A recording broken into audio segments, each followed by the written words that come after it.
সাথীদের easy biology ক্লাসে আবার সবাইকে স্বাগতম।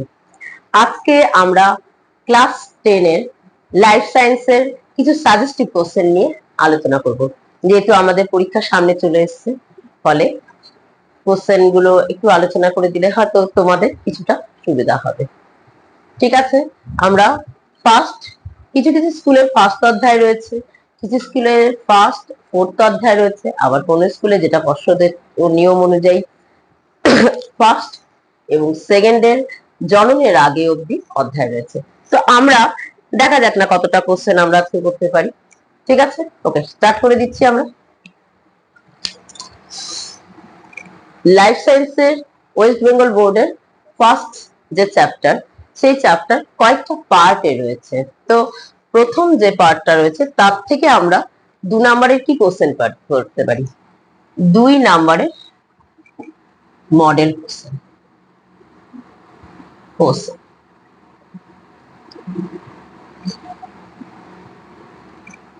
1 নাম্বার,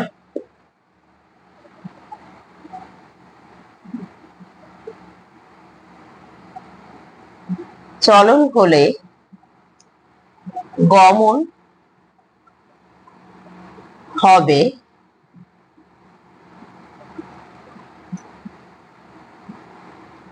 কিন্তু গমনে চলন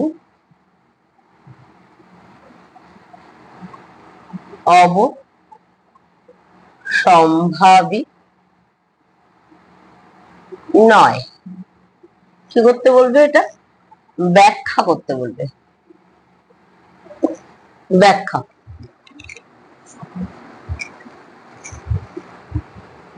এরপরে কি রয়েছে? সেকেন্ড কোশ্চেন আমরা যদি চলে যাই, সেকেন্ড কোশ্চেনে আমরা বলতে পারি ট্রপিক চলন নিয়ন্ত্রণে অক্সিন হরমোনের ভূমিকা। অক্সিন হরমোনের ভূমিকা। এগুলো সব কিন্তু 2 এর কোশ্চেনের জন্য আমি ইম্পর্টেন্ট কিছু কোশ্চেন দিচ্ছি। থার্ড যেটা রয়েছে সেটা হলো গিয়ে তোমাদের রিচমন্ড লাং প্রভাব। রিচমন্ড লাং প্রভাব কি? ফোর্থ কোশ্চেন, এর পরের কোশ্চেনটা হলো গিয়ে আপনার মানে তোমাদের যেটা সেটা হলো গিয়ে ন্যাস্টিক চলনটা ভালো করে পড়বে। ন্যাস্টিক চলন, ন্যাস্টিক চলনের প্রকারটা পড়বে আর তার উদাহরণগুলো এখান থেকে একটা দিতে পারে। তাছাড়া কেমোট্যাকটিক চলন থেকেও কিন্তু পরীক্ষা অনেক কোশ্চেন দেয়। ঠিক আছে, তাহলে তোমরা যদি লিখে নিও তাহলে পরপর একটু লিখে নাও, আমি মুছে দিচ্ছি।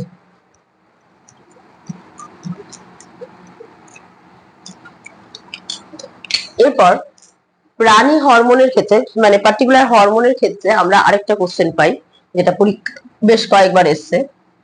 হরমোনকে রাসায়নিক দুধ বলে কেন? রাসায়নিক দুধ বলে কেন?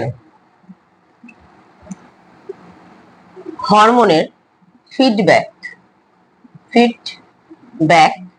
নিয়ন্ত্রণ পদ্ধতি।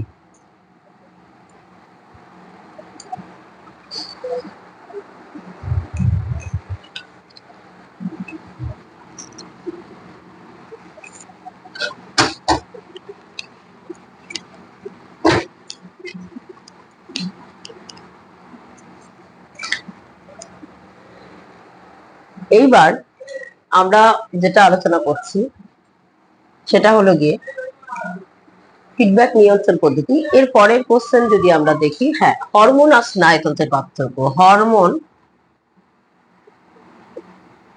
ও স্নায়ুতন্ত্রের পার্থক্য। 8 নাম্বার কোশ্চেন, উদ্ভিদ ও প্রাণী হরমোনের পার্থক্য। প্রাণী হরমোনের পার্থক্য।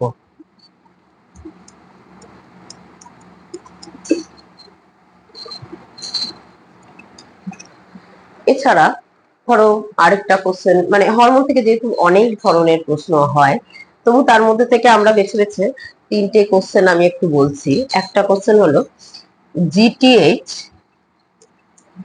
হরমোনের কাজ, বা কি জিটিএইচ থেকে কি কি হরমোন খরিত হচ্ছে তাদের কাজটা, ঠিক আছে। আর যেটা রয়েছে 10 নাম্বার কোশ্চেন, ধরো ইনসুলিন ও গ্লুকাগনের পার্থক্য। গ্লুকাগন এর পার্থক্য, বা এভাবে না এসে দিতে পারে ইনসুলিন ও গ্লুকাগন পরস্পর বিপরীত ধর্মী কাজ করে, ঠিক আছে। আশা করি তোমরা এতদিনে এই কোশ্চেন গুলো সবাই পড়ে ফেলেছো। তবু একটা লাস্ট মিনিটের তোমাদের যে 40 নম্বরের পরীক্ষা হবে, সেই 40 নম্বর পরীক্ষার জন্য আমার কাছে যেটা যেটা মনে হয়েছে ইম্পর্টেন্ট কোশ্চেন, সেগুলো আমরা আজকে একটু তোমাদের সাথে আলোচনা করছি কোশ্চেন গুলো। এরপর দিন আমরা তোমাদের যদি কারো কোনো প্রশ্ন থাকে নিশ্চয়ই ইনবক্সে তোমরা লিখবে, এবং এই কোশ্চেন গুলো যদি কারো অসুবিধা হয় নিশ্চয়ই আমার নাম্বারে যোগাযোগ করতে পারো। আর আমি বাকি যদি কিছু কোশ্চেন থাকে সেকেন্ড চ্যাপ্টারে, সেই সেকেন্ড চ্যাপ্টারের কোশ্চেন গুলো কিন্তু আমরা পরের দিন বলবো। আজকে ফার্স্ট চ্যাপ্টারটাই আমরা দুইয়ের কোশ্চেন গুলো বলে দিচ্ছি। আপদকালীন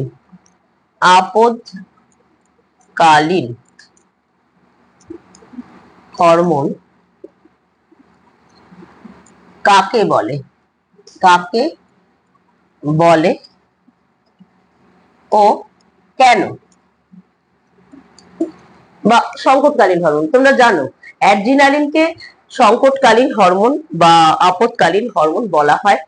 কেন বলছে? যেহেতু এই হরমোন নর্মাল সময় স্বাভাবিক অবস্থায় এই হরমোন কম ক্ষরণ হয়, কিন্তু যখন ভয়, আমরা উদ্বিগ্ন হয়ে পড়ি, ক্রোধিত হয়ে পড়ি, বা কোনো কারণে দুঃখ পাচ্ছি, সেই সব কারণে যখন এইসব কারণ হলেই আমাদের এই হরমোন ক্ষরণ বেশি হচ্ছে, তখন দেখা যায় যখন এই হরমোন খরিত হয়ে থাকে ওই অসময়ে, মানে একটা আপদকালীন বা সংকটকালীন সময় এই হরমোন খরিত হয় বলে একে আপদকালীন বা সংকটকালীন হরমোন বলে, ঠিক আছে। কিন্তু নর্মাল সময়ে কিন্তু এটা খরিত হয় না। আবার এই যে সময়টা, সংকটের সময়টা, সেটা যখন পার হয়ে যাচ্ছে তখন কিন্তু এই হরমোন আর খরিত হয় না। এর কাজটাও পরীক্ষায় আসে, ঠিক আছে।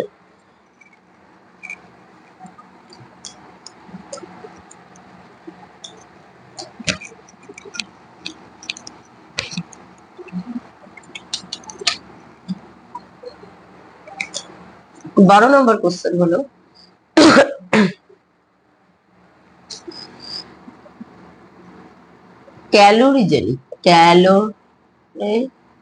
ক্যালোরিজেনিক হরমোন কোনটি? ব্যাখ্যা করো। বা পাহাড়ি অঞ্চলের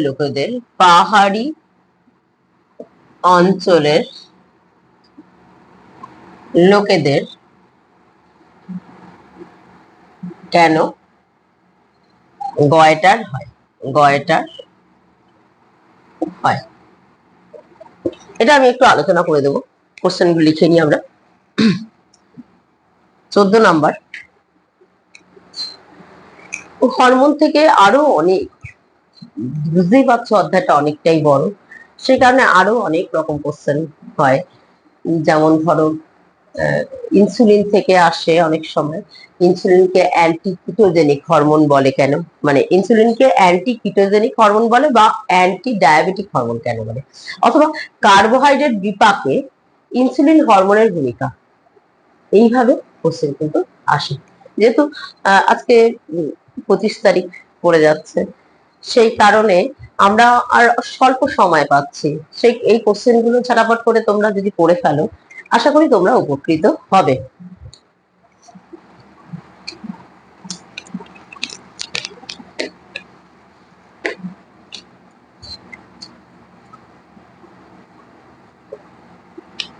এরপরে স্নায়ুতন্তু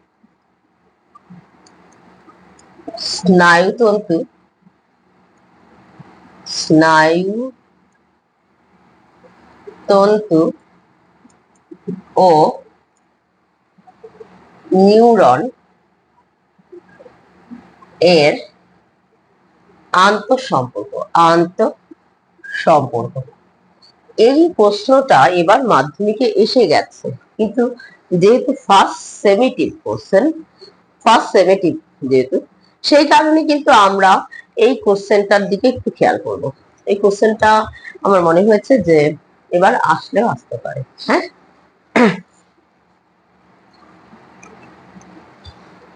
এছাড়া একটা কোশ্চেন আমার দেওয়া হয়নি, এই কোশ্চেনটা আমি দিয়ে দিচ্ছি এখন। সেটা হলো ট্রপিক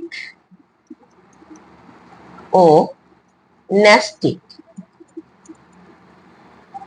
চলনের পার্থক্য এখন জানো তোমরা বিষয় ভিত্তিক আসে।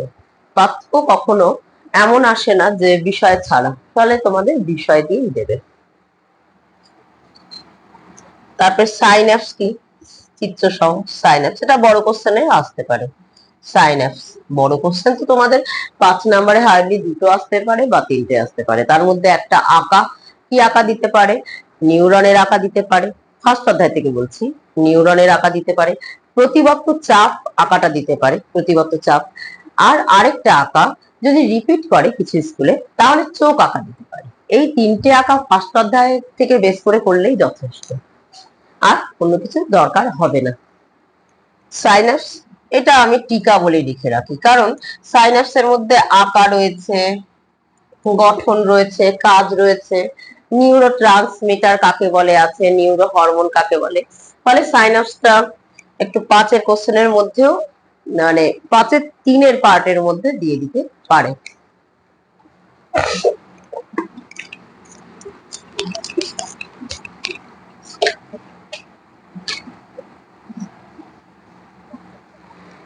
এরপরে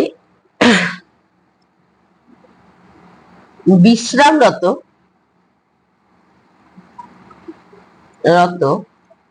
প্রাণী কখন গমনে উদ্যত হয়? তো হয়, তাহলে বিশ্রামরত প্রাণী কখন কখন, হয়তো খাবার অন্বেষণ করার জন্য, খাদ্য অন্বেষণ হতে পারে, বাসস্থান, বা অন্য কোনো প্রাণী আক্রমণ করেছে, তাহলে আত্মরক্ষা। তো এরকম বিভিন্ন কারণ, প্রজনন রয়েছে, এসব কারণের জন্য একটা বিশ্রামরত প্রাণী গমনে উদ্যত হয়। এছাড়া এইটা অন্যভাবেও দিতে পারে, গমনের উদ্দেশ্য বলেও দিতে পারে, এই আছে। এছাড়া আজকে আমরা 20টা কোশ্চেন দেবো। হ্যাঁ,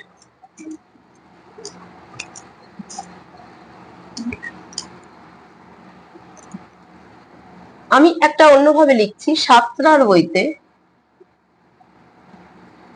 34 পাতা যেটা রয়েছে, তোমরা একটু ভালো করে পড়বে। ওখান থেকে অনেক রকম কোশ্চেন আসে, কবজে সন্ধি রয়েছে, বল সকেট রয়েছে, রোটেশন রয়েছে, মানে ফ্লেকশন, এক্সটেনশন, এগুলো শর্ট কোশ্চেনে যেহেতু আসে, আমি 2 নম্বরের জায়গায় শুধু কবজা সন্ধি আর বল সকেট সন্ধি, তো আমি এখানে লিখে দিচ্ছি কবজা সন্ধি ও বল সকেট সন্ধি। হ্যাঁ, এইটা একটু ভালো করে পড়ো কিন্তু। এরপরে এটা ধরো, এটা 18 নম্বর যদি হয়, 19 নম্বরের ক্ষেত্রে গমনে মাছের গমনে মায়াটম পেশির ভূমিকা, এটাও ইম্পর্টেন্ট একটা কোশ্চেন। আর 20 নাম্বার লাস্ট যে কোশ্চেনটা দিচ্ছি, একটু বড় করে দিচ্ছি, এটা পার্টে আসতে পারে। কিরকম ভাবে আসতে পারে, রেমিজেস রেকটিসেস কি, অথবা এভাবে আসতে পারে উড্ডয়নে, মানে পাখির উড্ডয়নে, পাখির উড্ডয়নে পালক ও পেশির ভূমিকা। ভূমিকা এটা যদি সেরকম হয় 3-এও দিতে পারে, শুধু পালকের ভূমিকা দিতে পারে, বা শুধু পেশির দিতে পারে। এইখান থেকে রেমিজেস আর রেকটিসেস বেস করে আলাদা ভাগ করে আসতে পারে। ঠিক আছে, তাহলে আমরা যা যা কোশ্চেন দিয়েছি সেগুলো তোমরা নোট করে নাও, প্রয়োজনে খাতায় অ্যান্সার গুলো করে ফেলবে। তোমরা যদি মনে করো যে এর পরবর্তী স্টেজে আমি যে কোশ্চেন গুলো সেকেন্ড চ্যাপ্টার থেকে দেব, সেই সেকেন্ড চ্যাপ্টারের কোশ্চেন গুলো তোমাদের সাথে আলোচনা করব, সেগুলো আমি, যদি তোমরা মনে করো অ্যান্সার গুলো দরকার রয়েছে, অ্যান্সার গুলো বলে দেবো। কিন্তু তার জন্য কি করতে হবে, আমার চ্যানেলটাকে সাবস্ক্রাইব করে রাখতে হবে। তাহলে আমি যখনই যা করছি সেটা কিন্তু তোমাদের সামনে চলে আসবে। তাহলে একটা লাইক আর সাবস্ক্রাইব করে রাখবে এবং আমাকে ফলো করে রাখবে, তাহলে আমি পরপর যে ক্লাসগুলো আসবো তোমরা স্বচ্ছন্দে সেই ক্লাসগুলো জয়েন করতে পারবে। ঠিক আছে, ওকে, থ্যাংক ইউ।